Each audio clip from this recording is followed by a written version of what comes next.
Hello all, I am the Hole and Phantom, and for today we're going to be going over my top 10 picks of legendary birds cards in the trading card game. Starting off at number 10, we have Articuno EX from Fire Red and Leaf Green. This card was released as a secret rare in the set alongside the other two legendary birds, and it came with the Poke Power and 1 attack. The Poke Power was Legendary Ascent, which was shared by all three birds, and it allowed them to be played from the hand straight to the active spot, and then it could also move energies from other Pokemon to themselves, with Articuno being able to take water energies from other Pokemon. Its attack was Cold Crush, which needed 2 water energies and 1 colorless to deal 50 damage, and if it discarded an energy from itself, the opposing Pokemon would also have to discard an energy card as well. Of the 3 birds from the Fire Red and Leaf Green set, Articuno was the weakest, as its attack took 3 turns to knock out popular Pokemon like Nidoqueen, Dark Tyranitar, and Dark Dragonite. But despite having the weakest attack, its effect to discard energy from the opponent could be useful as the disruption. Plus, as the water Pokemon, it could be used alongside Blastoise EX to quickly fuel its attack. At number 9, we have Galarian Zapdos V from Chilling Reign. This is the 8th generation alternate form of Zapdos, and was a fighting type instead of the usual lightning type. It came with an ability and 1 attack.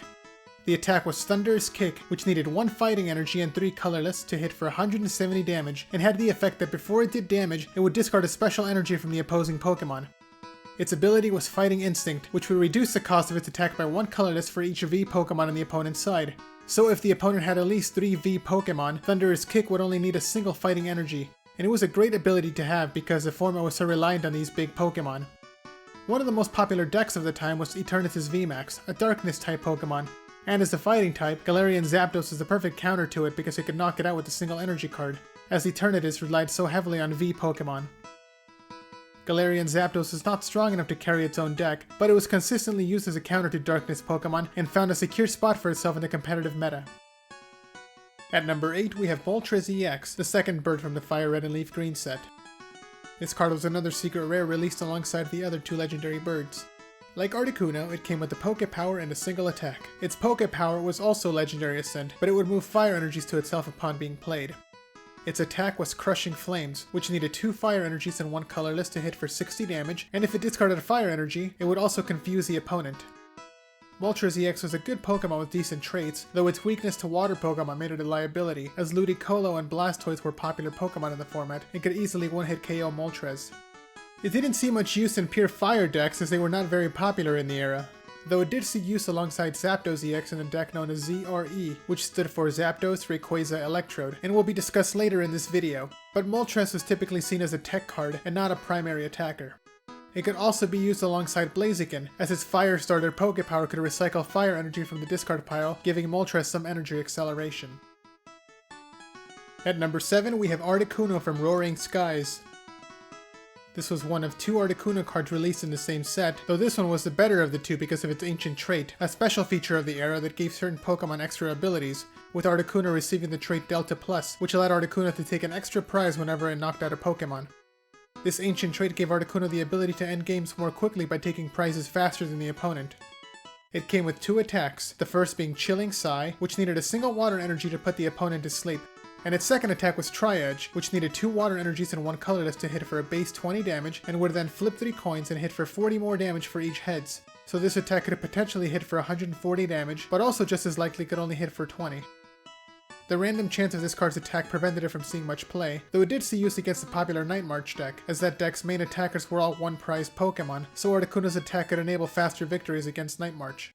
Even if Tri-Edge landed all tails on its coin flips, Articuno could be used with Muscle Band to increase its base attack by 20, so it would be able to at least knock out Joltik.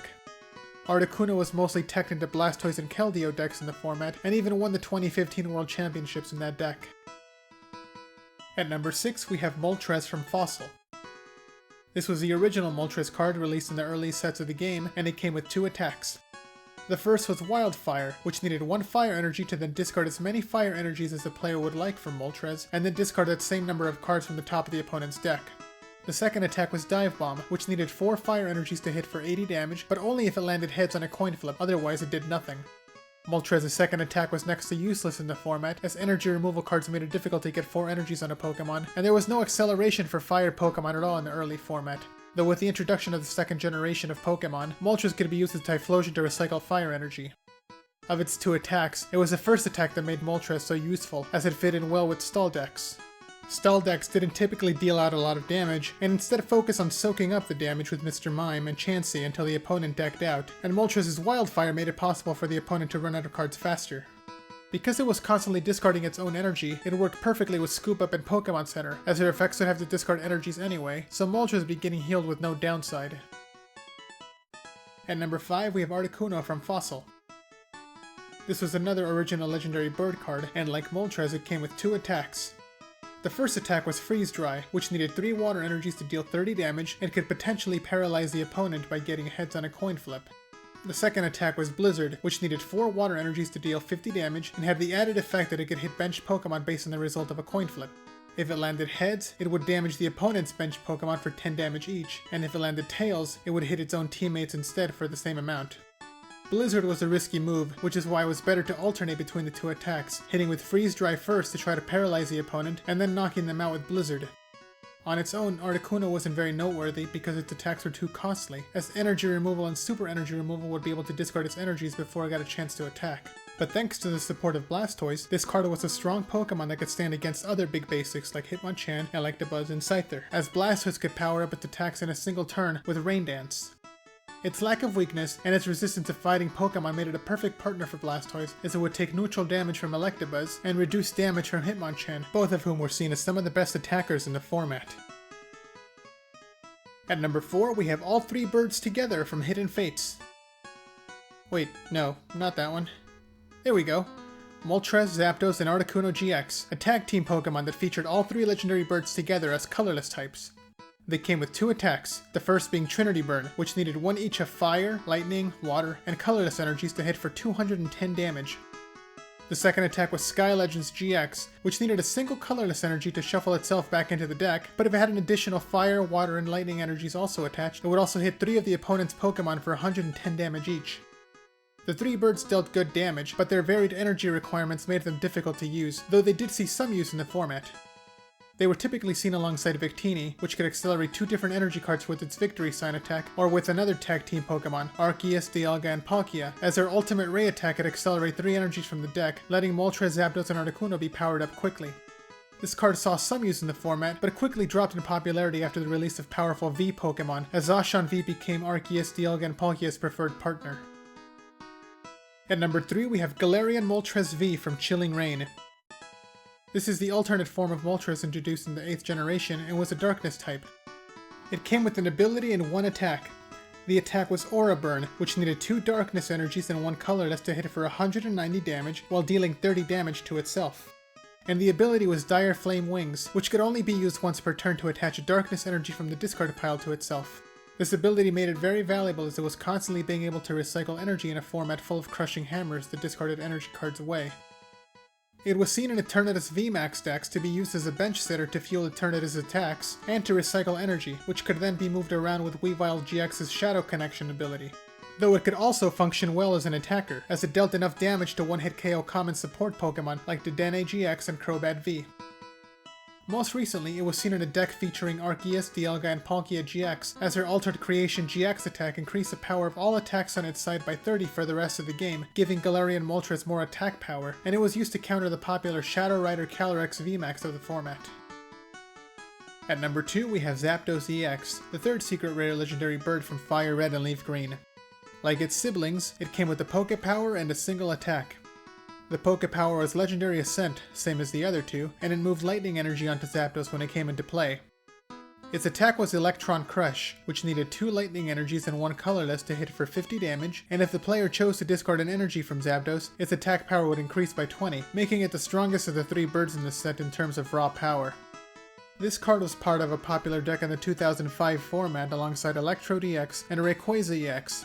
And how the deck worked was the player would have to dump energy cards into the discard pile, normally with Magmar's attack Dump and Draw, and then Electrode would use its Poke Power Extra Energy Bomb to knock itself out, but would also attach 5 energies in the discard pile to a Pokemon, in this case Magmar. Once the energies were in play, Zapdos would be played with his Legendary Ascent power, allowing it to take Magmar's energy and be powered up instantly to begin dealing damage. If Zapdos was taking too much damage, Rayquaza would be played, and its Dragon Boost Poke Power would take Zapdos' energy, and then Super Scoop Up was used to pick up Zapdos so it could be used again. The speed and power of Zapdos EX led it climb to the top rankings of the 2005 World Championships. And finally, at number 1, we have Rocket Zapdos from Gym Challenge. This was part of a series of cards called Owner's Pokemon, and as its name implies, the Zapdos belonged to Team Rocket. It came with 2 attacks. The first was Plasma, which needed 1 lightning energy to deal 20 damage, and would then attach an energy card to itself from the discard pile. And in a format with very little energy acceleration, this attack made Zapdos one of the best attackers in the game, as it could power itself up while dealing damage. A common play was to discard lightning energies with trainers like Professor Oak, Misty's Wrath, or Computer Surge, and then have Zapdos get them back after attacking. Plasma also comboed well with Super Energy Removal, as that card required the player to discard an energy from one of their own Pokemon in order to discard 2 from the opponent, so Zapdos would discard from itself and then get the energy back with Plasma. Super Potion could also be used to keep Zapdos healthy, and its cost of discarding an energy could be negated with the Plasma attack as well. The second attack was called Electro Burn, and it needed 3 lightning energies and 1 colorless to hit for 70 damage, but would then damage Zapdos 10 damage times the number of lightning energies attached, so it was definitely a double-edged sword. Defender was normally used to protect Zapdos from some of the damage, but after the release of the Neo Genesis set, Metal Energy became the preferred option, as it shielded it from both opposing attacks and its own, meaning that attaching a single Metal Energy would have the same effect as attaching a permanent Defender. Being able to hit for 70 damage so quickly was especially useful in the early formats, as many of the main Pokemon topped out at 70 HP, so Zapdos can one-hit KO most everything it went up against, and even more when combined with Plus Power. Rocket Zapdos saw a lot of use at the time of its release because of its speed, versatility, and raw power, as its attacks combined energy acceleration with high damage output, making it undoubtedly one of the strongest basic Pokemon the game has ever seen, which is why it has come in at number 1 on this list. The 3 legendary birds have been portrayed as elemental forces with power over fire, ice, and lightning, and their legendary status is carried over into the trading card game as well, as they have been frequently gifted with powerful attacks and abilities. Which is your favorite legendary bird card? Let me know down in the comments below, and be sure to like and subscribe to catch new videos. Thanks a lot for watching, and until next time, this is the Hole and Phantom logging out.